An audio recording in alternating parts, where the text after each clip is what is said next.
Dear students, welcome to UGC EPG Pathashala on Human Rights and Duties. My name is Professor YSR Murthy.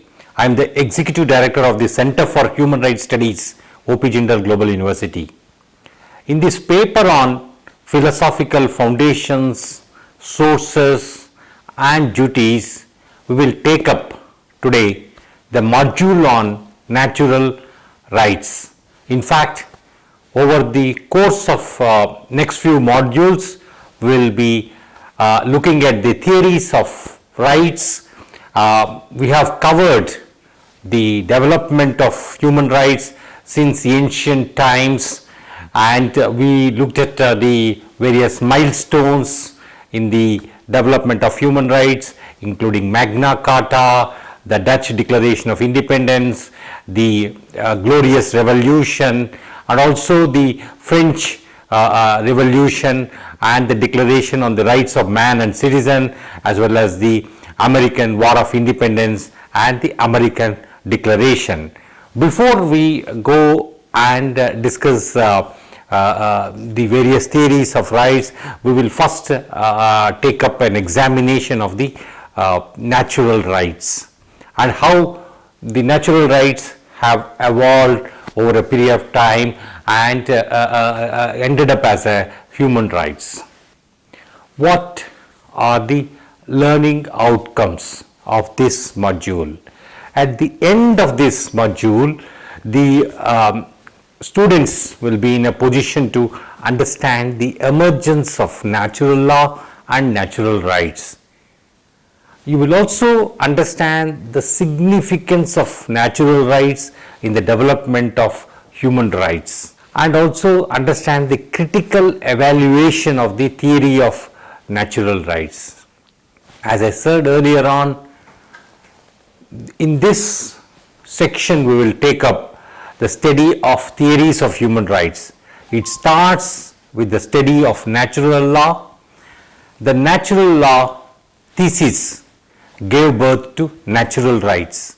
There are also other theories of rights, but in this module we are going to concern ourselves with natural rights and how they transformed into human rights. In this inquiry, first we need to reflect on the term rights. What are rights? Rights refer to those entitlements as a result of which one may choose to perform certain actions or refrain from performing certain others. Every right has a corresponding duty. In other words, if A has a right X against B, it means that B has an obligation to discharge a certain duty towards A. In this situation, A is regarded as a rights bearer, while B is regarded as a duty holder.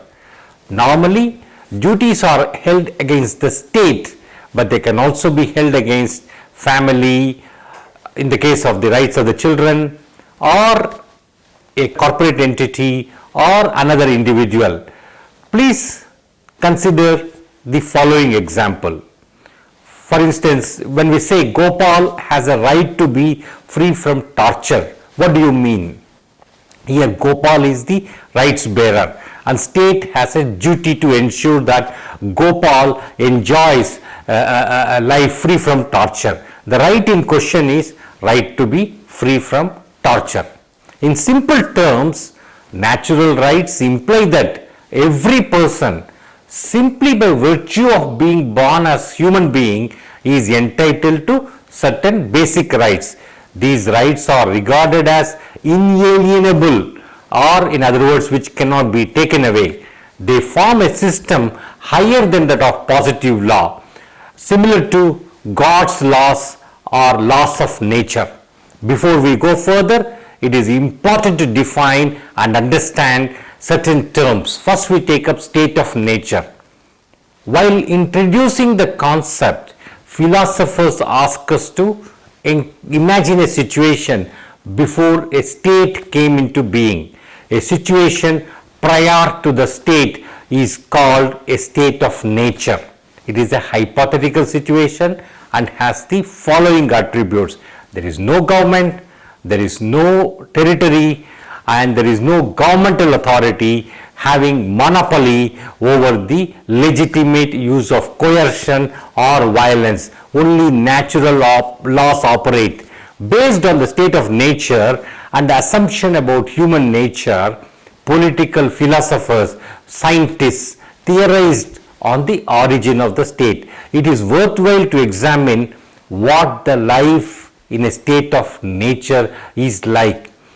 Without a state and its institutions, and what kind of inconveniences can be anticipated in such a state? How can natural laws help in such a state? Natural law refers to rules of conduct which are determined by human nature. The natural conditions of human existence are the requirements for human beings to flourish and develop. It is associated with the will of God and gives rise to questions about enforceability. Natural rights are rights which persons possess by nature, that is, without any basis in a declaration, convention, or act, in the absence of political and legal institutions. On the other hand, positive rights refer to those rights which have been conferred or guaranteed by a particular legal system. We might distinguish natural rights, moral rights, and legal rights. The last category, legal rights, are recognized by positive law. All natural rights theories discuss the features that humans have by their nature and which make respect for certain rights appropriate. The theories differ over precisely which attributes of humans give rise to rights. Although non-religious theories tend to fix upon the same sorts of attributes described in more or less metaphysical or moralized terms like free will, rationality, autonomy, or the ability to regulate one's life in accordance with one's chosen conception of the good life. Natural rights theories agree that human reason can grasp the fact that it is appropriate to treat beings with such attributes in certain ways. Grotius, Thomas Hobbes, Pufendorf, and John Locke had all defended natural rights. Locke, for instance, in his writing on state and government, argued that the right to life, liberty, and property, which existed from prior to the formation of civil society, continue to exist. Moreover, they put limitations on the legitimate authority of the state. Natural rights are therefore those rights which derive force from the natural status of things. That is, all men are born free, that every human being is equal without any artificial superimpositions like a society. It is the human nature that determines this status. Natural rights sets the ideal towards which all other man-made laws should be directed.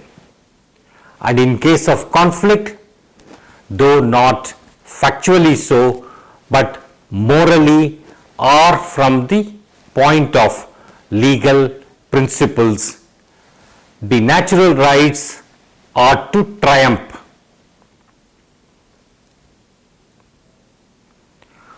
Which rights can be classified as natural rights is not a question which can be easily answered. Logically, human beings being rational, those rights which can be discovered through rationality should be treated as natural rights. The power to think and reason is the defining characteristic of all human beings, which essentially differentiates them from the other living beings. Maritain enumerates a list of 9 natural rights, which includes the rights to life, liberty and property, the right to pursue religion of one's choice, the right to marry and raise a family, and the right to be treated as a person with dignity. There are different theories of natural rights. There are discussions of natural rights sometimes distinguish between objective rights and subjective rights. These are mentioned in the e-text in detail. What is the relationship between natural rights on the one hand and the human rights on the other? Human rights are those universal rights that are possessed by all human beings, both in the state of nature and in other non-natural states, and whose justifications are not merely conventional, that is, independent of and prior to law and society. These rights are innate and therefore cannot be lost either through renunciation or alienation or by forfeiture or by prescription, etc. The moral appeal of human rights lies in the idea that every person in the world, irrespective of an empowering legislation, possesses certain basic rights like freedom of expression, right to life and liberty, right against non-discrimination, etc., which others ought to uphold and respect. You look at the US Declaration of Independence of 1776, the French Declaration of the Rights of Man and Citizen of 1789, the Universal Declaration of Human Rights of 1948, and there are many other charters and treaties. They all echo natural laws. Now we will see this assertion in greater detail. First, let us take up French Declaration of the Rights of Man and of the Citizen. It was inspired by the philosophical foundations of enlightenment, such as individualism, the general will, the social contract, and the like. The declaration embodies the ideals of democracy, rule of law, equality, universal brotherhood, and governmental accountability, towards which France pledged to struggle in the future. And if you see the preamble of the French Declaration, it says as follows, and I quote, "Believing that the ignorance, neglect, or contempt of the rights of man are the sole cause of public calamities and of the corruption of governments, have determined to set forth in a solemn declaration the natural, inalienable and sacred rights of man, simple and incontestable principles shall tend to the maintenance of the Constitution and to the happiness of all. Please mark the reference to the natural law. And if you look at Article 6 of the French Declaration, it says men are born and remain free and equal in rights. Social distinctions may be founded only upon the general good. And it further says the aim of all political association is the preservation of the natural and imprescriptible rights of man. These rights are liberty, property, security and resistance to oppression. Article 4 of the French Declaration asserts that liberty consists in the freedom to do everything which injures no one else. Hence, the exercise of the natural rights of each man has no limits excepting those which assure to the other members of the society the enjoyment of the same rights. Article 6 of the French Declaration proclaims that law is the expression of the general will. Every citizen has a right to participate personally or through their representative in its foundation. It must be the same for all, whether it protects or punishes. All citizens, being equal in the eyes of the law, are equally eligible to all dignities and to all public positions and occupations according to their abilities and without distinction except that of their virtues and talents. I request students to check Articles 8, 10, 11, 16 and 17 of the French Declaration and see their connections to the natural rights and how they assert natural law, how they assert natural rights. Now let us turn our attention to the US Declaration of Independence of 1776. The US Declaration was the culmination of a series of issues against British colonial policies and including the principles of statehood, self-determination, effective governance and representative democracy. And the US Declaration appeal made to the opinion of mankind and those of nature's laws and of God.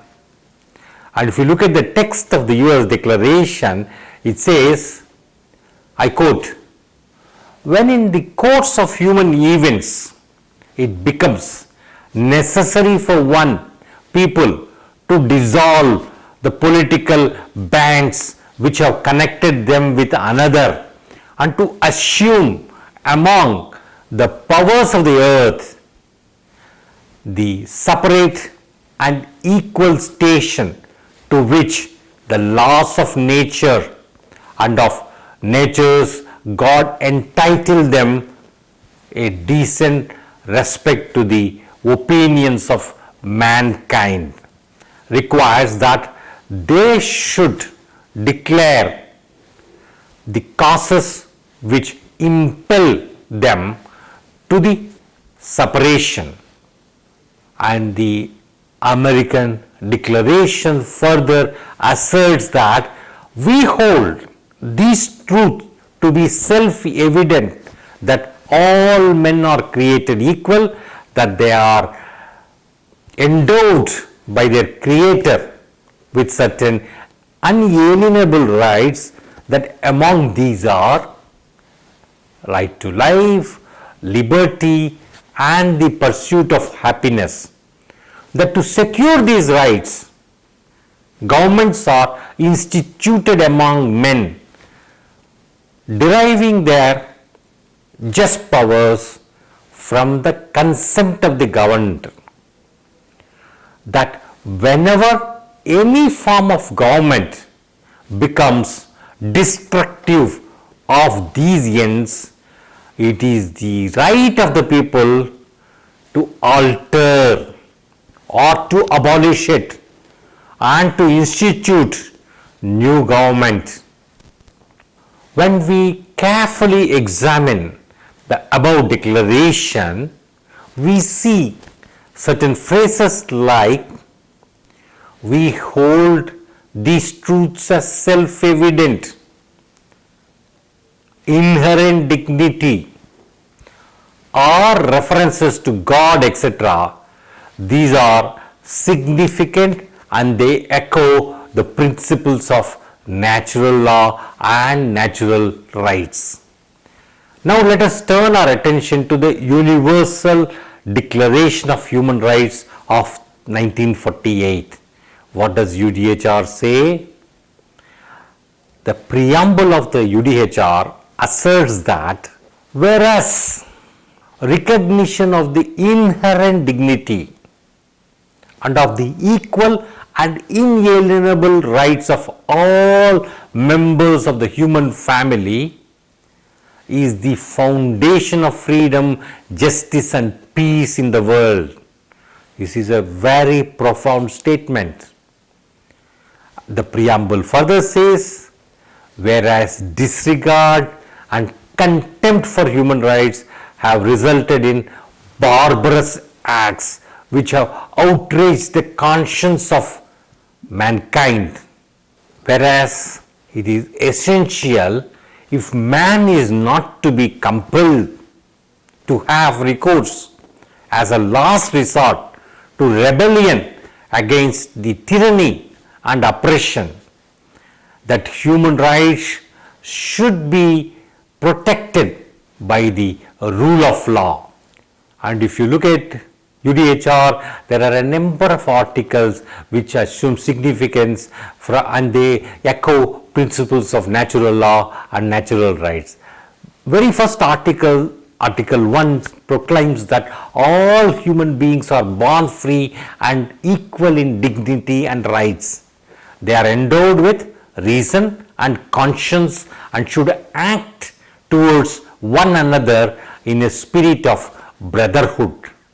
Articles 2, which asserts non-discrimination, says in the following words, everyone is entitled to all the rights and freedoms set forth in this declaration without distinction of any kind, such as race, color, sex, language, religion, political or other opinion, national or social origin, property, birth or other status. And if you look at Articles 3, 5, 6, 3 talks about right to life, 5 talks about right to be free from torture, 6, 12, 18, 19, 21 of UDHR, they all echo natural rights. As one can see, each of these articles has a relation with natural law or natural rights. Now let us look at critiques to the theory of natural rights. There is a utilitarian critique. What is utilitarianism? It refers to a system of ethics which is premised on the assertion that in order to be justified, normative appraisals must be shown to advance the general welfare of the society. That is, greater good for the greatest number of people. The probable consequence of every action must therefore be weighed, must be therefore be evaluated against the stone of whether the same furthers the common good or not. Famous exponents of this utilitarian school of thought are Jeremy Bentham and James Stuart Mill. Bentham despised natural rights, including the concept of natural law, which were independent of social recognition or enforcement. Bentham had stated in his anarchical fallacies that rights is the child of law. From real law come real rights, but from imaginary laws come imaginary laws, from laws of nature come imaginary rights. Natural rights is simple nonsense. Natural and imprescriptible rights, rhetorical nonsense, nonsense upon stilts. In other words, he termed natural rights as utter nonsense. It can be said that Bentham's opposition to natural law, natural rights, stems from his thesis on rights and obligations, that obligations are grounded in coercive legal rules, in the absence of which no one can claim any right. A right having intrinsic moral worth but devoid of enforcement was not a right in the first place. The utilitarian approach is inherently at odds with natural rights, which are more in the nature of moral obligations. When a person has a right to do something, it provides an argumentative threshold against objections to enjoying that right. Say X has a right to life. He did not show that his life is valuable or that keeping him alive advances the general welfare of the society. Just by virtue of having been endowed with this right, X is entitled to defend it, although he may not be justified in adopting any measure whatsoever. X, however, can and ought to defend this right even at some cost to the overall welfare. Minimal increments in utility can hardly be supposed to overcome the argumentative threshold of X's right. Thus, purely welfare considerations cannot sit well with the idea of natural rights having moral force. What are the other critiques? Critics of natural law theory say that it is doubtful, however, that the inherent nature of Homo sapiens establishes laws of behavior for human beings in the same way as it may establish laws of behavior for cats, lions and polar bears. It is especially difficult because so much of human behavior is shaped by the environment, that is, by deliberate and non-deliberate conditioning, training and education. Famous legal philosopher Hart accepts the idea that the end of the person might determine the existence of objective principles that lead towards such good, but only insofar as this idea refers to the end of survival in as much as it extends to all aspects of human life beyond its modest minimum. According to most traditional theories, the principles of natural law are self-evident truths discovered by the light of reason. Thomas, for example, argues that the basic principles of natural law are self-evident, at least to the wise, that is, to people who understand the meaning of terms used in stating the principles. This is not Hart's position. He argues that given certain simple truisms and the goal of self-preservation, certain minimal content of law is a natural necessity. He does not claim self-evidence even for the simple truisms, let alone for the minimal content of law.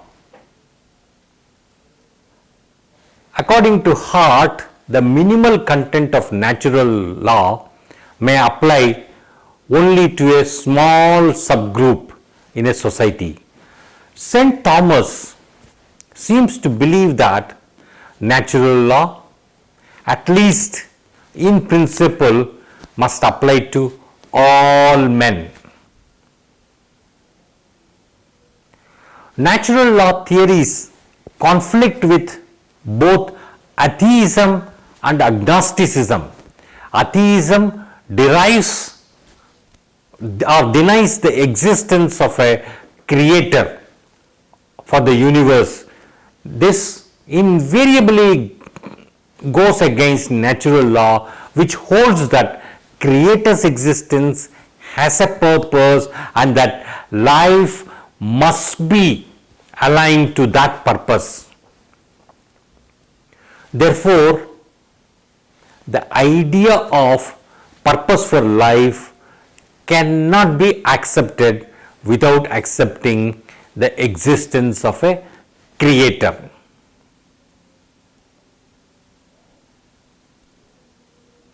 Natural law theories assume that human mind, simply by looking at the natural inclination of the creation, can determine the purpose of life given by the creator. But there is no proof behind such an assertion. There is no unanimity even amongst those who recognize natural rights as to their content.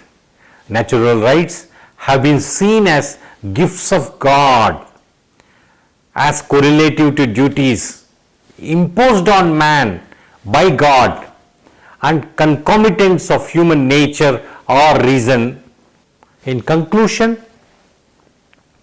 natural rights imply that every person, simply by virtue of being born as human being, is entitled to certain basic rights.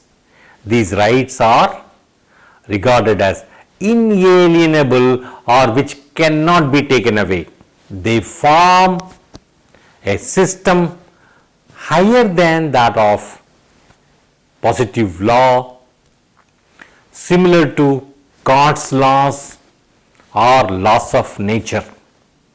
Natural law refers to rules of conduct which are determined by human nature,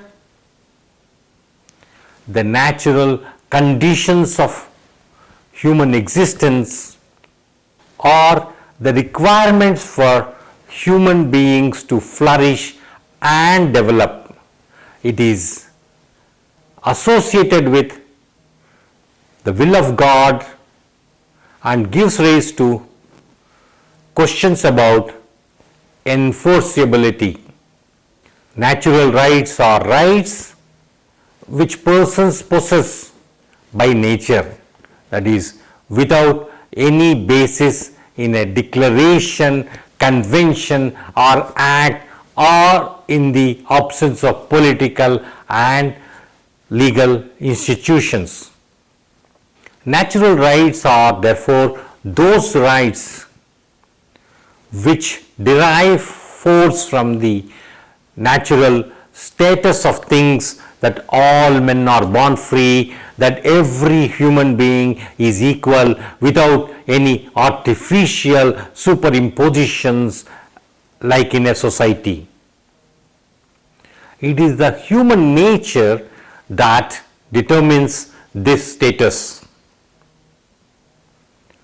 Bentham despised moral rights, including the concept of natural rights, which were independent of social recognition or enforcement.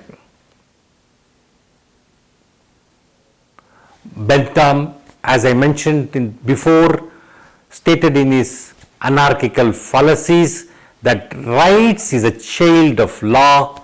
From real law comes real rights, but from imaginary laws, from laws of nature, come imaginary rights.